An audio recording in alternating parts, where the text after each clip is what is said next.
por coronavirus en niños. Me dicen si es que en algún momento hay un problema con el audio o con la pantalla. Entonces, vamos a plantear diferentes preguntas y las vamos a ir resolviendo en el transcurso de la exposición. Lo primero es, ¿qué es la infección por coronavirus? Esta es una enfermedad viral. Los virus de coronavirus reciben el nombre por las espigas en forma de corona en su superficie. Existen 4 subgrupos principales, alfa, beta, gamma y delta. Y hay 7 tipos que pueden infectar a los humanos. Los coronavirus humanos se identificaron por primera vez a mediados de la década de 1960. No es un virus nuevo, ¿no? Eso nosotros decíamos inicialmente que era un virus nuevo, pero no lo es. Es un virus que ya en 1960 se habían reportado casos, inclusive, como va a ser más adelante, se han reportado brotes epidémicos en diferentes zonas a nivel mundial. Entonces, lo primero, el nuevo coronavirus proviene de los murciélagos. Posiblemente se utilizó un animal, la carne de un animal. Sabemos que en China consumen mucho carnes de animales exóticos, que fueron estos los huéspedes intermediarios, ¿no? Hasta que finalmente llegó al hombre, que fue el hospedador accidental. A partir del consumo de esta carne, pues, llegamos nosotros a consumir carne infectada y de esta manera adquirimos, debido a algunas mutaciones, ¿no? Que hicieron que el virus fueran capaces de ser patológicos para nuestro organismo. Y a partir de ellos, pues, se desarrolló el contagio humano. ¿Cómo es la transmisión? Las proteínas exteriores del virus se van a adherir a las células del aparato respiratorio del huésped. Los genes del virus sufren mutaciones que alteran esas proteínas de superficie. Y entonces se va a adherir a las células del huésped y de esta manera se va a desarrollar la enfermedad. Nuevamente, ¿es la primera epidemia del virus? No. Ya previamente, desde 2002, se había desarrollado otras epidemias, ya sea por virus SARS-CoV-1 o por el MERS-CoV. El SARS-CoV, pues, fue un virus altamente contagioso, causó un brote mundial, se reportaron 8.098 casos probables y 774 fallecidos. Posteriormente al 2004 no se habían registrado otros casos conocidos en ninguna parte del mundo. Lo más cerca que llegó esta epidemia fue a Brasil, a Sudamérica, en que se reportaron 2 casos probables, como observamos en esta diapositiva. Un segundo para ver si es que puedo activar mi puntero. Aquí está. ¿Ya? Sin embargo, en países de Norteamérica se habían reportado casos con el SARS-CoV-1. Era altamente contagioso y tenía una letalidad que iba entre el 10 al 15% de los casos. Y en el 2012, el siguiente brote fue con el virus MERS-CoV, ya MERS, porque se llamó el síndrome respiratorio del Oriente Medio. ¿Por qué? Porque los primeros casos se reportaron en Arabia Saudita hacia el 2012. Y vamos a ver, se limitó a estos países del Oriente Medio. ¿No? Realmente la contagiosidad fue mucho menor a diferencia del SARS-CoV-1.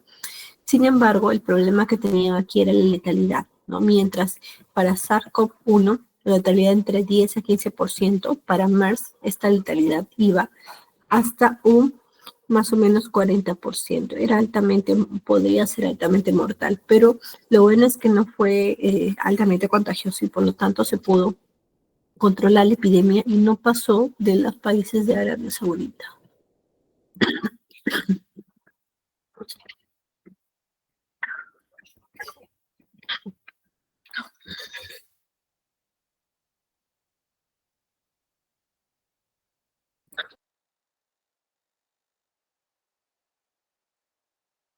Discúlpeme, estoy con una bronquitis horrible. Deme un minuto, por favor.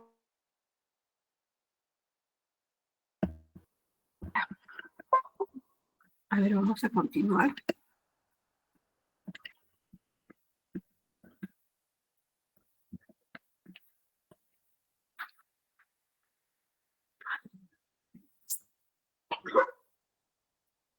¿Cuáles son las características del COVID-19? Este virus pertenece a la familia de los coronavirus. Es un virus que contiene una cadena lineal de ARN. Es un virus pleomórfico. Existen aproximadamente 30 serotipos. Dentro de su estructura tiene la proteína E, E1, E2 y 3. Sobre todo aquí, la proteína E3 es la que contiene la hemaglutinina y la neuraminidasa. Estas son importantes en cuanto a la variabilidad que tiene, la facilidad que tiene el virus de mutar. Y la proteína E2 es la que confiere la adherencia de la membrana celular. Además, tiene en su superficie capas de glucoproteínas que contienen justamente esa proteína E2, ¿no? Para la adherencia. Una capa bilipídica y las proteínas transmembrana. ¿Cómo se replica?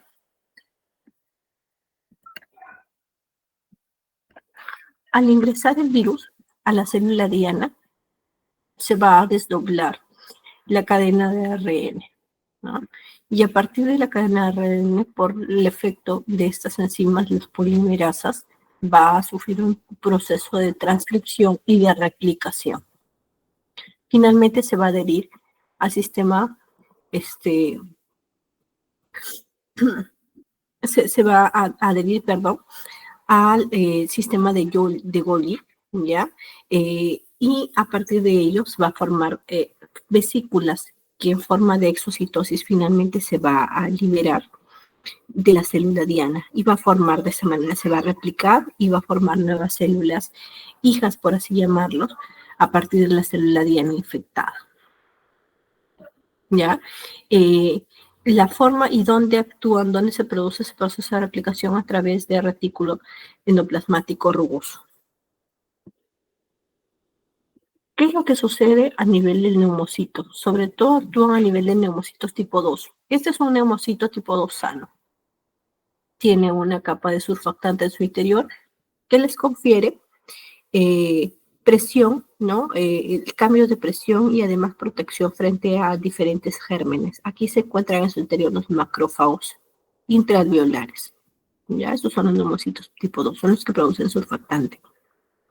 Ese líquido surfactante es importante, ¿por qué? Porque evita que el neumocito, el alveolo colapse al haber el intercambio gaseoso.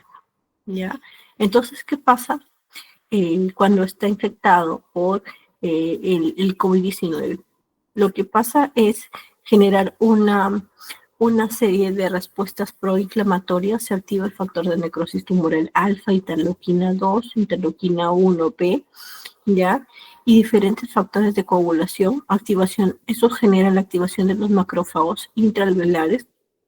Y estos mecanismos proinflamatorios, a su vez, lo que genera es la destrucción de la capa surfactante y la proliferación de diferentes gérmenes, diferentes bacterias, además pues de la acción del mismo virus, ¿ya? Entonces va a dañar el tejido intraalveolar, ¿no? Y esto puede causar no solamente un cuadro infeccioso bacteriano agregado, sino edema. Hay tres hipótesis sobre las causas por las que el COVID-19 afecta menos en niños. La primera es que existe menor presencia también de los receptores CK2 en los pulmones de los niños, esto debido a su inmadurez. La segunda es la teoría del daño endotelial, la cual, cuando hay un daño endotelial previo, puede facilitar e incrementar la respuesta inflamatoria al SARS-CoV-2. Sin embargo, en los niños no hay un daño epitelial previo, ya que está todo particularmente ausente. O sea, no ha habido exposición previa a múltiples agentes infecciosos en los niños por la edad, ¿no? En cambio, en los adultos ya ha habido más exposición a agentes infecciosos, entonces la respuesta inflamatoria es más potente, por así llamarlo, ¿no? Y la tercera propone que la inmunidad inmediata es la primera línea de defensa contra la inmunidad innata, es la primera línea de defensa contra el SARS-CoV-2 y está estimulada en niños por la adquisición de infecciones virales comunitarias y además por el esquema de vacunación. ¿Cómo se transmite el COVID-19? La transmisión a través de las vías respiratorias por gotitas. Y recordemos, el tamaño es importante acá. Las gotitas tienen que ser entre 5 a 10 micras. Y estas gotitas tienen un alcance de 1 metro. ¿Ya? Entonces, cuando una persona tose, elimina, expulsa esas gotitas en el estornudo o en la tos, y esas gotitas van a alcanzar hasta 1 metro. Y las personas que van a estar alrededor de esa persona, en ese espacio, pueden contagiarse, ¿no? Por el contacto con esas gotitas. Recordemos que si las gotitas caen sobre superficies, van a contaminar esas superficies, son los fómites. Y si es que otra persona tiene contacto con ellos y se los lleva a las mucosas, pues puede adquirir también infección. En tercer punto son los aerosoles, pero para ello tienen que generarse esos aerosoles, ¿ya? Entonces, ¿cómo? A través de la intubación endotraqueal, la broncoscopía, una succión abierta, la nebulización, la ventilación manual antes de la intubación con el ambú, el cambio del paciente a posición prono también, o desconectarlo del ventilador, o ventilación no invasiva de presión positiva, o traqueotomía, o reanimación cardiopulmonar. Esos son procedimientos que generan aerosoles, ¿ya? En cuanto a la transmisión fecal-oral, no se ha descrito, y en cuanto a la transmisión vertical, tampoco, afortunadamente.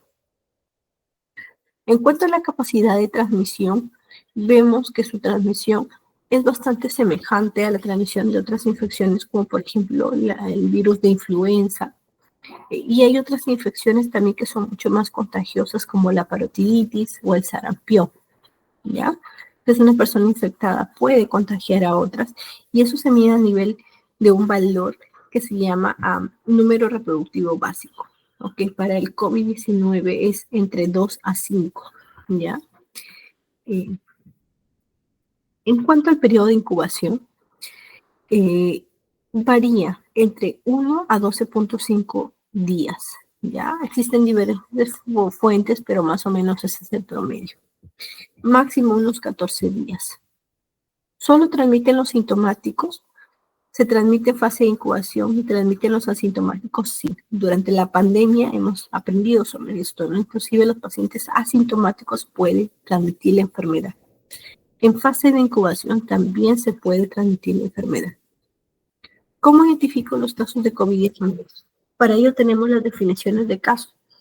Primero tenemos un caso sospechoso, que es una persona que cumple los siguientes criterios, ¿no? El criterio A es un paciente con síntomas de infección respiratoria aguda que presente tos y o dolor de garganta y uno o más de los siguientes síntomas: malestar general, fiebre, cefalea, congestión nasal, diarrea, dificultad para respirar, pérdida del olfato, pérdida del gusto. O B es paciente con infección respiratoria aguda grave, ¿ya? Con fiebre y tos, ¿no? Inicio dentro de los últimos 10 días y que requiere hospitalización. Y un caso probable es un caso sospechoso que además tiene otro criterio. O tuvo un antecedente epidemiológico de contacto directo con un caso probable confirmado, ¿ya? O epidemiológicamente relacionado a un conglomerado de casos los últimos 14 días previos al inicio de los síntomas. B, un caso sospechoso que tenga estudios de imágenes de tórax, ya sea por radiografía, por tomografía o por ecografía. En el caso de radiografía, se pueden observar opacidades nebulosas de morfología a menudo redondeadas y de distribución a predominio periférico, o tomografía de tórax, en donde se observan múltiples opacidades bilaterales, y aquí el patrón atípico es un patrón en vidrio esmerilado que vamos a revisar más adelante, o en la ecografía pulmonar, en la cual vamos a observar líneas pleurales engrosadas o líneas B, o patrones de consolidación, ya sea con o sin broncogramas aéreos. Y el tercer punto es una persona que, además de ser un caso sospechoso, tenía anosmia, que es pérdida del olfato, o ageusia, que es pérdida del gusto. En los casos de los niños también hay que diferenciar el síndrome inflamatorio multisistémico en niños y adolescentes de 0 a 17 años.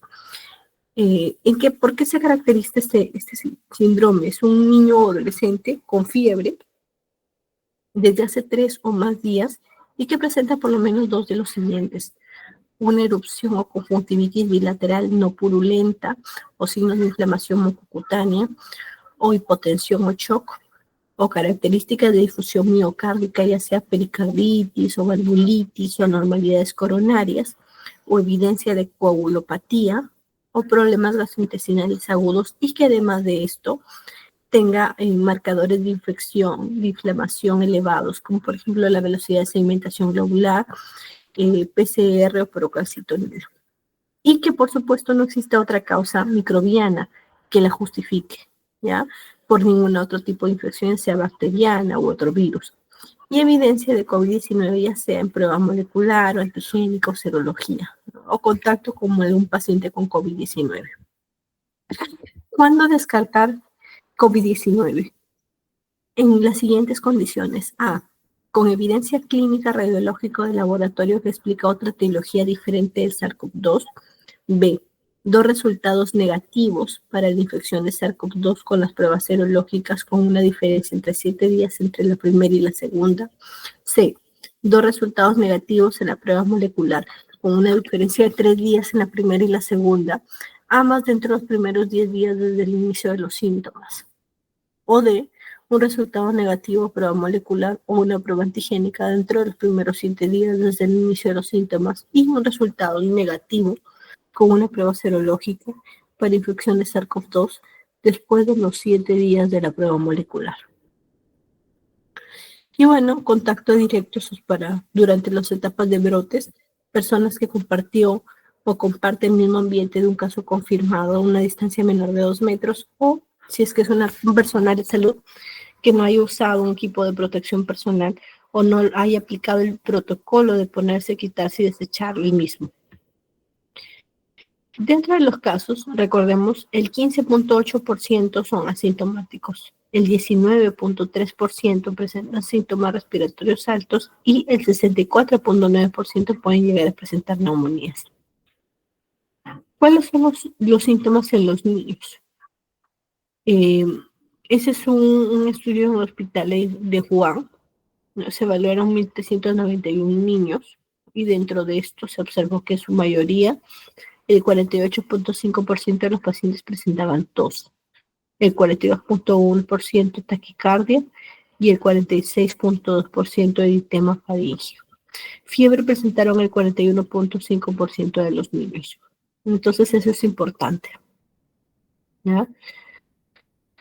Otras manifestaciones asociadas a cuadros graves son trastornos de coagulación, daño miocárdico, disfunción gastrointestinal, elevación de enzimas hepáticas o rhabdomiólisis. Ese es el síndrome inflamatorio multisistémico. Es una enfermedad de Kawasaki, incompleta la mayoría de las veces, la cual es una vasculitis aguda, puede llegar a comprometer a las arterias coronarias como una de las principales complicaciones y se da principalmente en los niños menores de 5 años. Los niños afectados fueron mayores y tuvieron una elevada frecuencia de compromiso cardíaco y características de activación del sistema de macrófagos. Entonces vamos a ver hepatoesplenomegalia sobre todo, ¿ya? Algunos casos pueden se puede confundir también con otras patologías, ¿no? Debido a otros, no solamente agentes infecciosos, sino también con otras enfermedades inflamatorias. Hay que vigilar sobre todo la inestabilidad hemodinámica porque puede aparecer el shock como parte de la enfermedad de Kawasaki. Se han reportado también casos de Kawasaki incompleto, que es lo que les mencionaba, con una distribución de edades diferentes. Aún no hay una reversión causal solo temporal, porque justo en momentos de COVID-19 se vieron incremento de los casos de Kawasaki incompleto. Entonces, nuevamente, rayo, conjuntivitis, hipotensión, disfunción miocárdica, evidencia de coagulopatía y problemas gastrointestinales.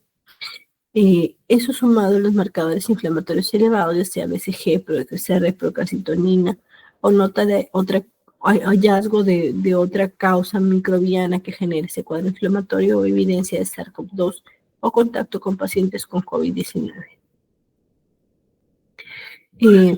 ¿Cómo estratificar la enfermedad? Bueno, hay una infección no complicada en que el paciente está en buen estado general, no hay trastorno de sensorio, no hay déficit respiratorio, no signos de deshidratación ni sepsis, no examen físico de campos pulmonares sin alteración y una saturación mayor del 95%. En los casos de infección de vías respiratorias bajas no grave tenemos buen estado general, la tos, la cual puede ser moderada, la taquimia según la edad 2 meses menos, en frecuencia eh, más o igual de 60 respiraciones por minuto, de 2 a 11 meses 50, de 1 a 5, 40, y en adolescentes es 20 respiraciones por minuto. La saturación de oxígeno llega a ser en la mayoría baja, ¿ya? Y bueno, fiebre que puede estar o no presente. Y en la infección grave de las vías respiratorias hay un mal estado general, letargia, tos, desaturación y una taquimia severa. Hipotensión global, crepitantes bilaterales y apneas.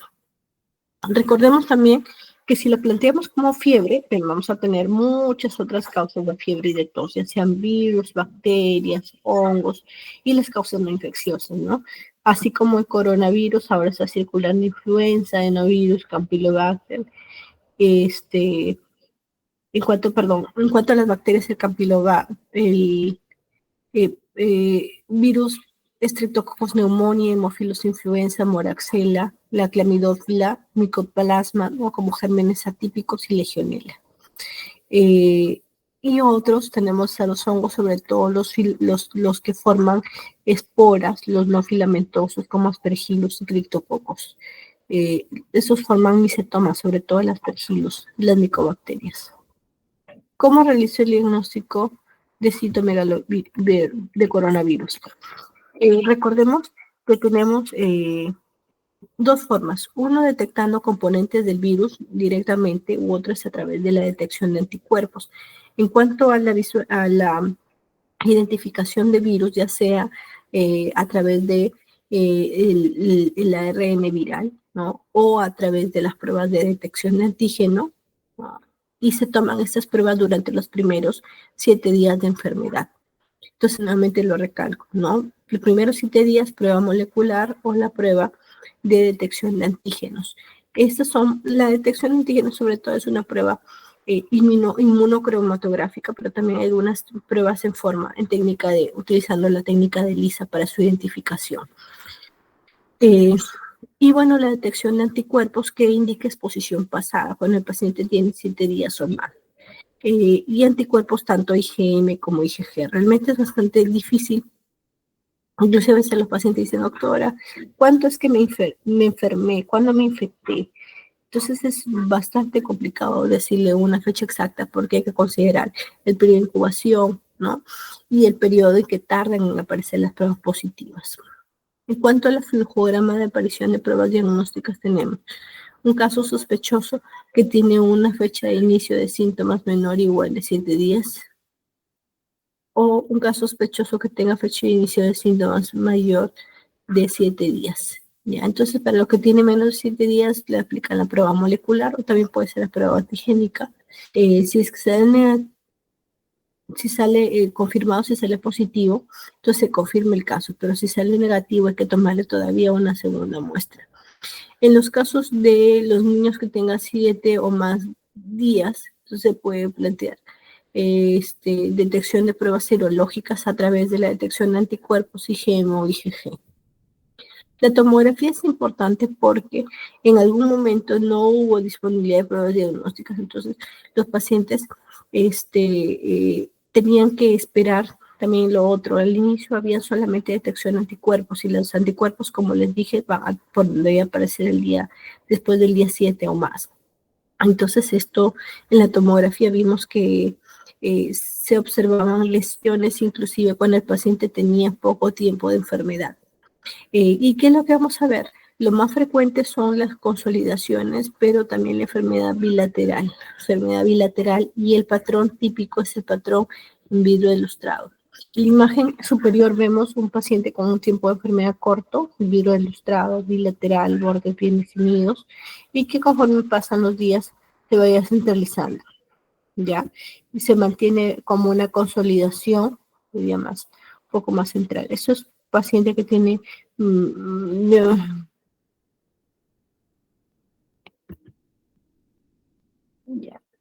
Vemos si comparamos las tomografías con las pruebas moleculares, vamos a ver una ventaja, sobre todo en el tiempo, si es que tienen la posibilidad de hacerlo.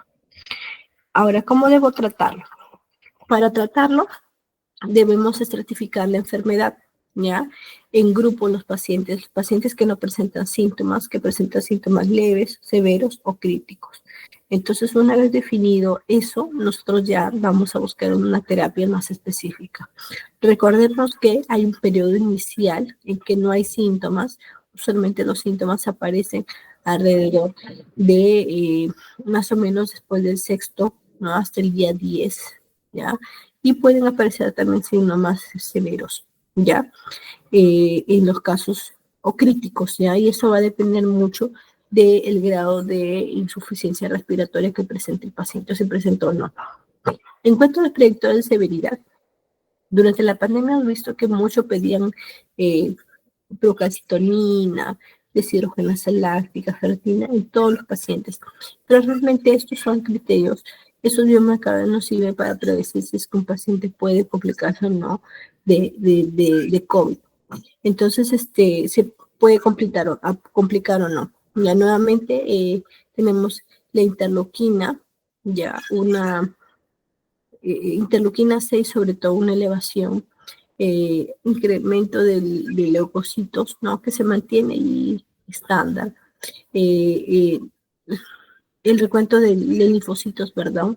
El dímero de también, el lactato de deshidrogenasa, que también es bastante importante. Y bueno, la analítica básica que se va a considerar para sobre todo a poder aplicar algunas escalas para ver dónde es que vamos a dejar al paciente.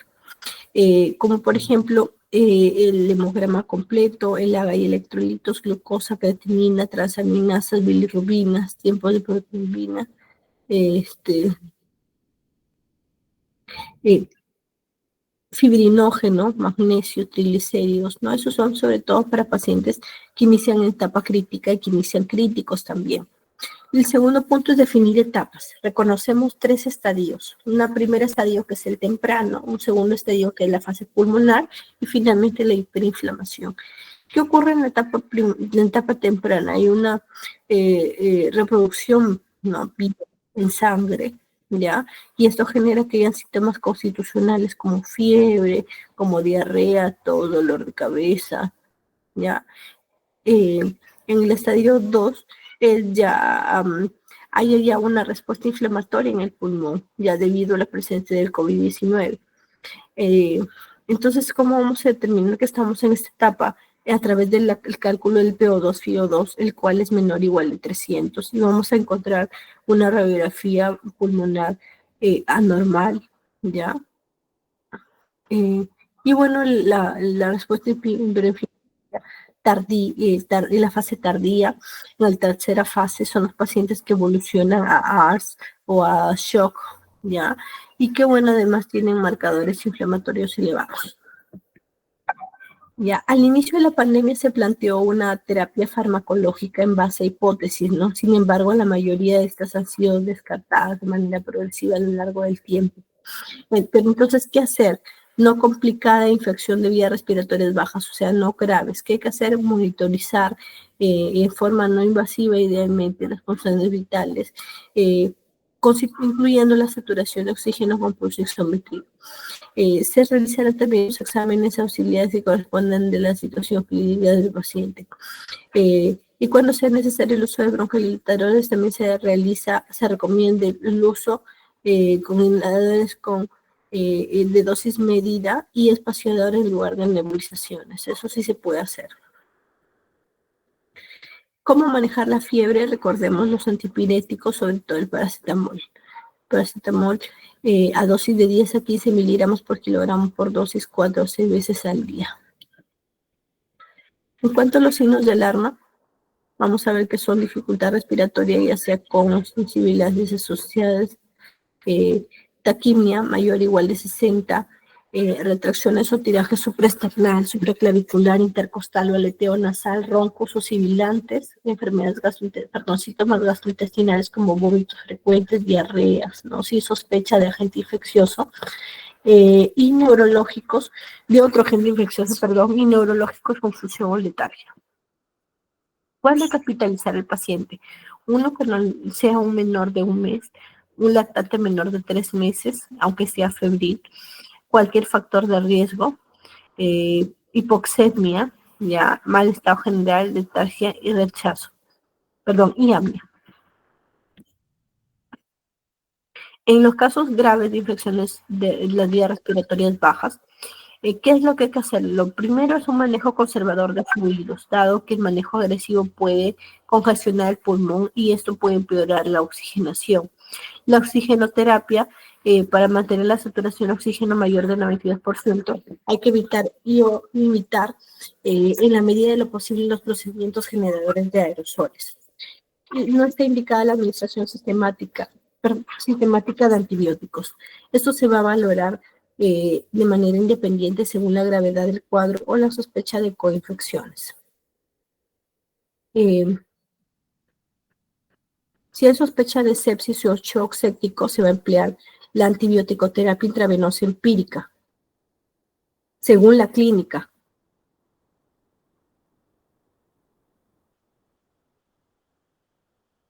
La edad y las características del paciente. Entonces, para ello es importante que se administre en la primera hora y cuanto sea posible. Eso es simple, solamente si se sospecha de alguna coinfección bacteriana asociada.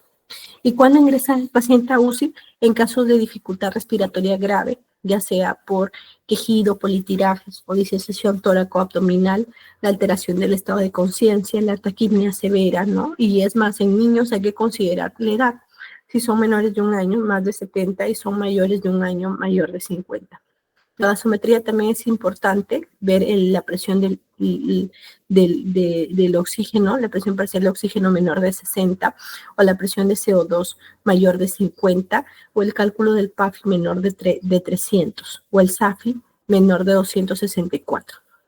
Entonces ahí hay que dar soporte, inicialmente con máscara Venturi o máscara de reservorio, y luego, según cómo vaya respondiendo, pues plantear un tipo de ventilación mecánica, ya sea invasiva o no, o la cánula de alto flujo que se utilizó muchísimo durante la etapa de COVID, o cánula binasal.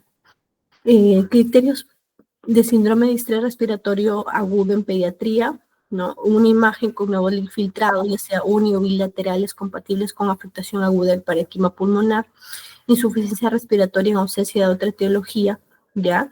Y hay que ver también el estado oxigenatorio del paciente. Síndrome respiratorio, podemos clasificar también el grado del síndrome de estrés respiratorio, sea leve, moderado o grave, y según ello plantear el tipo de ventilación, si va a ser invasiva o no, que la mayoría van para ventilación invasiva.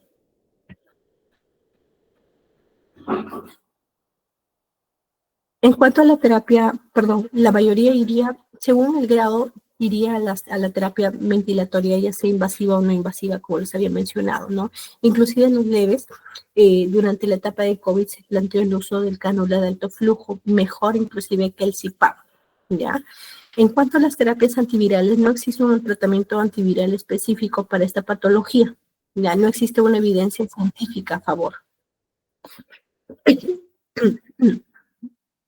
Y con respecto a eso, hubieron varios postulados diferentes antivirales, como por ejemplo inicialmente el opinavir-ritonavir, ya la hidroxicloroquina, que finalmente no hubo mayor evidencia a favor. Hidroxicloroquina fue una novela, no salían a favor, el MINSA lo apoyaba, ¿no? Pero finalmente se vio que no había respuesta, al igual que la ivermectina, que se utilizó muchísimo, inclusive a dosis muy alta. Lo bueno a favor de la ivermectina es que tiene un techo terapéutico bastante alto, entonces el riesgo de efectos adversos pues es bajo. Entonces eso a favor, menos mal, si no hubiéramos tenido varios casos de pacientes con efectos adversos. Pero sí en los niños y sobre todo en los menores de 3 años hay que tener mucho cuidado porque hemos visto pancreatitis o hepatitis post administración de ivermectina, inclusive llegó un paciente con convulsiones, un bebito por haberle administrado ivermectina. ¿Ya? No hay más que reportes de casos a favor de ivermectina o estudios, pero realmente con metodología no adecuada. En cuanto a la terapia inmunomoduladora, sí, pero siempre y cuando se administren durante la etapa de hiperinflamación, no desde el inicio, ya porque en el inicio nosotros queremos que haya mejor respuesta viral para controlar el virus. Pero sí, la terapia inmunomoduladora cuando hay una respuesta inflamatoria exagerada. Entonces, allí sí podemos administrar dexametasona a dosis entre 0.2 a 0.4 miligramos por kilo por día por 5 días, ¿ya? O metilprednisolona, que realmente estudios...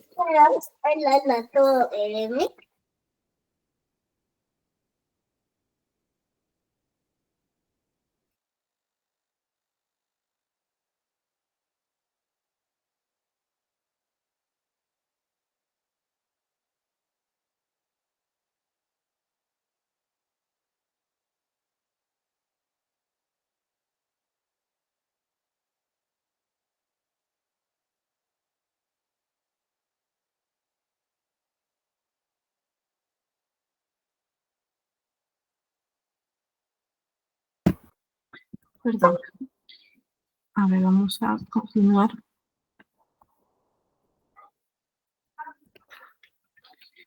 En cuanto a la terapia biológica, al inicio de la epidemia también se utilizó muchísimo el tocilizumab.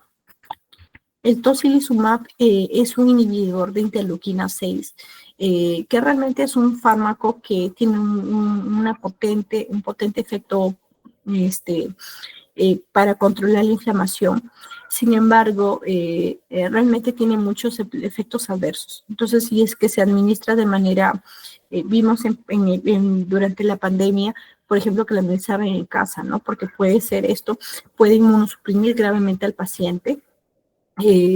Además, está contraindicado en casos de pacientes cirróticos con infecciones bacterianas concomitantes, en pacientes con cáncer y tiene muchas limitaciones, ¿no?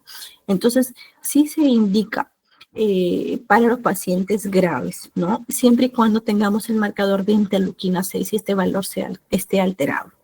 En menores de 2 años sí no hay recomendaciones sobre su uso ni evidencia en general para pacientes pediátricos, eso sí lo tengo que aclarar. En cuanto a los fenómenos tromboembolíticos también, se hicieron algunos estudios en autopsias de cadáveres de pacientes y se encontraron que pues efectivamente había algunos indicios, ¿no? De que esta enfermedad causa, ¿no? Algunos trastornos tromboembólicos. Entonces se planteó el uso de administrar dosis, sobre todo en enoxaparina, pero a dosis profiláctica, ¿ya? Menores de dos meses, 1.5 miligramos por kilo por dosis cada 12 horas es la tratamiento, pero la profilaxis es de 0.75 miligramos por kilo por dosis cada 12 horas. Y en mayores de 2 meses, la dosis de profilaxis es de 0.5 miligramos por kilo por dosis cada 12 horas. El otro punto es el manejo de secreciones, ya que la tos que genera el cuadro de COVID-19, realmente en muy pocos pacientes hemos visto que sí movilizaban gran cantidad de secreciones. Y se utilizó mucho la ceticisteína, ¿no? Y para ello, pues, la ceticisteína siempre y cuando haya esta movilización de secreciones. Ya recordemos que la nebulización está contraindicada en COVID, ¿ya? El uso de antiinflamatorios, se tenía al inicio un poco de temor con el uso sobre todo de ibuprofeno, ya que se decía que esto podría incrementar los niveles de K2 expresados en las células epiteliales del pulmón y este mecanismo podría favorecer a la unión del SARS-CoV-2 a las células blanco, pero realmente no hay evidencia suficiente y se dio la autorización de que se podía utilizar para el control del dolor o la fiebre en este grupo de pacientes. ¿Cuándo dar de alta a los pacientes hospitalizados con COVID? ausencia de fiebre mayor a 72 horas sin antipiréticos, mejoría clínica de los síntomas respiratorios y la hipoxemia, y cuando no requerían hospitalización por otras patologías y toleraban bien la vía oral, o con una prueba molecular negativa para COVID-19. Eso utilizaban sobre todo al inicio en los hospitales pediátricos, ¿ya? Sin embargo, después se han dado ya altas epidemiológicas con tiempo de enfermedad mayor de 7 días. En cuanto a las complicaciones, neumonía, telectasia, síndrome respiratorio agudo grave, falla multiorgánica o la enfermedad de Kawasaki. Bueno, ¿hay alguna pregunta por parte de la sala?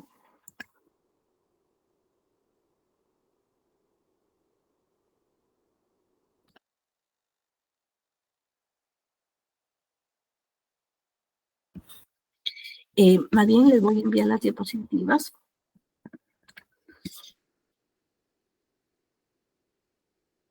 Creo que también les iba bien las diapositivas de la clase anterior, me parece, ¿verdad?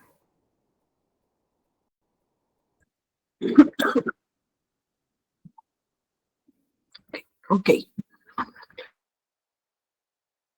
ok, ahorita le voy a escribir al delegado.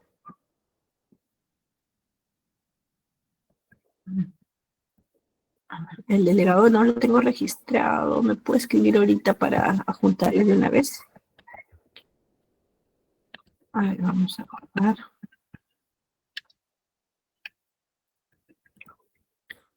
Perdón. A ver, un segundo.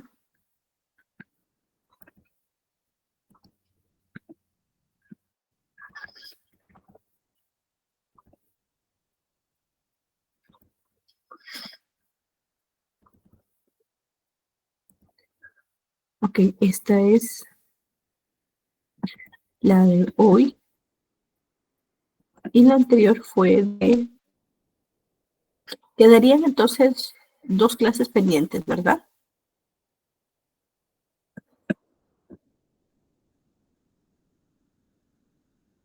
Ya. Ahorita les voy a enviar la de malaria.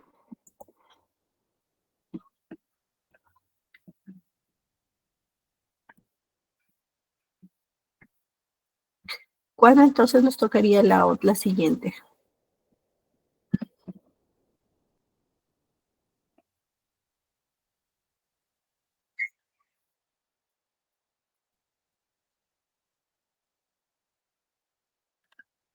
Ok,